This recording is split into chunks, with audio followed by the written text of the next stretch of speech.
Olvídense, Jesús.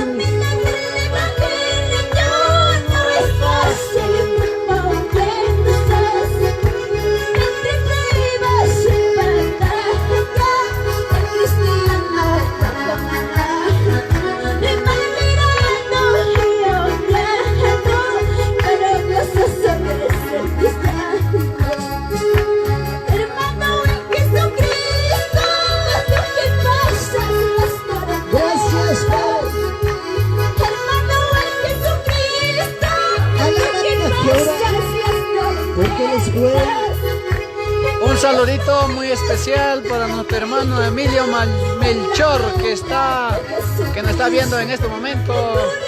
Dios te bendiga, siervo amado Emilio Melchor Arcos.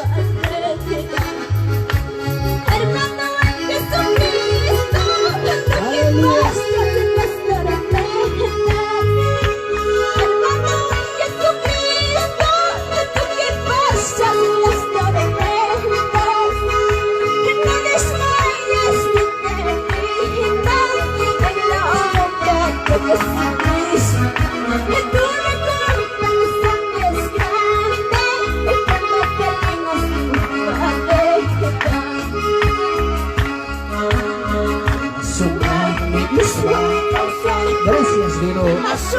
Gracias, papá.